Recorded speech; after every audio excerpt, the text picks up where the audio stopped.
The I80 Planting Tour is brought to you by Pivot BioProven, the nitrogen-producing microbes that stay put, weather or not. USDA says nearly 70% of the nation's corn and more than 40% of soybeans are now in the ground in Iowa. Farmers are even further along, with 86% of corn and 67% of soybeans now planted, both way ahead of the 5-year average. As Michelle Rook shows us in this week's I80 Planting Tour, dry weather is helping seed go in the ground, but farmers are still waiting on rain. After a slow start here in Iowa, farmers are planting this crop at a record pace.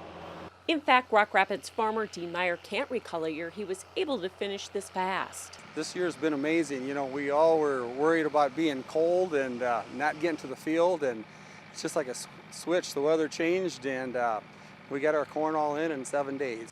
Meyer says with the ideal conditions, many farmers were able to farm acres they've not planted in years and even plant soybeans early. Some planted beans before corn. I mean, we got neighbors that put beans in first. Every square foot of the farms got farmed and in good condition. As a livestock producer, Meyer kept his normal acreage mix to cover feed needs, but he expects more acres of soybeans and especially corn in the acreage report. With the weather we've had, farmers still like to plant corn as well as corn planting went. I think there's going to be more acres of corn put in. Dryness is a concern in western Iowa after the flash drought in 2020, and while subsoil moisture is adequate, it won't go far. We're always worried about that, especially after what we experienced last year. You know, we got halfway through July and we totally got shut off, and that's what set us up for this year.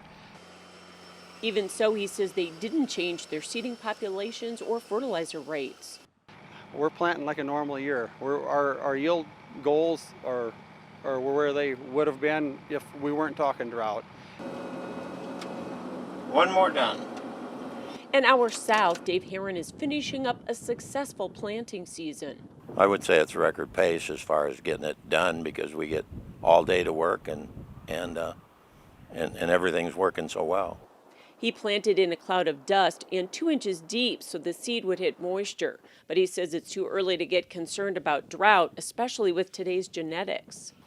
A few timely rains and we'll be all right. I've seen this before, and we've come out of it all right, so it's just hard to say.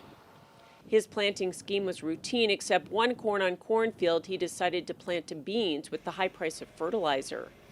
It's just beans are just such a cheaper crop to put in, and $15 beans is a pretty good ticket. Speaking of the market, Heron still has a third of his old crop left, and he hasn't marketed any new crop yet, but says he needs to pull the trigger. It's a pretty good price. I think it's time to get out.